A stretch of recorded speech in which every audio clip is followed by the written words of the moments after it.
স্বামীর পকেট থেকে না বলে টাকা নেওয়া যায় না? এই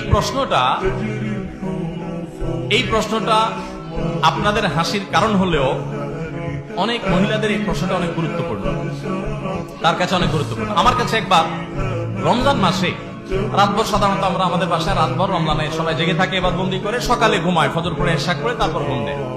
তো আমার মনে আছে যে রমজান মাসে এরকম একবার সকালে ঘুমাইছি, জোর আগে উঠে দেখি মোবাইলে একই নাম্বার থেকে অনেকবার কল, 15-20 বার বা এরকম অনেকবার কল।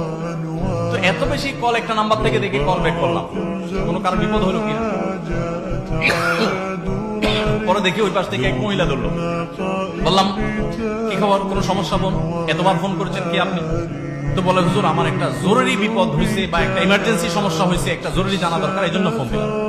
আমি বললাম, জরুরি তো বুঝছি, নাহলে এতবার কি ফোন দিয়েছেন, বলেন কি বিষয়।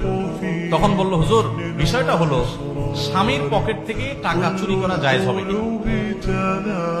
আমি বললাম, এটা জরুরি মাসালা হলো, এটার জন্য এতবার ফোন দিচ্ছেন?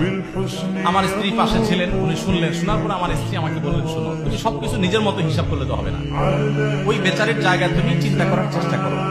সে হয়তো তার স্বামীর পকেটে জীবনে কঞ্জুস বেটা, হয়তো কোনদিন টাকা পয়সা পায় নাই, আজকেই হয়তো চান্স পাইছে, এখনই তার মাসালার উত্তর দরকার। তো এটা তার জন্য ইমার্জেন্সি, তোমার কাছে এটা নাথিং হতে পারে। তো আপনারা হাসলে কি হবে? অনেক মহিলাদের কাছে এটা গুরুত্বপূর্ণ, কারণ অনেক কঞ্জুস স্বামী আছে, হাত খরচের টাকাও দেয় না। যদি কোনো স্বামী ন্যায্য পাওনা না দেয়, সংসারে খরচের টাকাও না দেয়, তাহলে সেক্ষেত্রে তার পকেট থেকে টাকা স্ত্রী নিতে পারেন।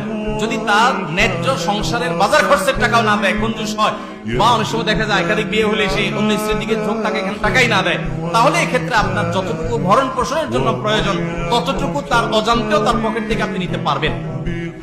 কিন্তু আপনি চাইনিজ খাওয়ার জন্য, মার্কেটিং করার জন্য, আপনার বোনের ছেলে মেয়েকে জামা কাপড় কিনে দেওয়ার জন্য, আর ফাও খরচ করার জন্য স্বামীর পকেট থেকে না বলে টাকা চুরি করলে সেটা কিন্তু জায়েজ হবে না।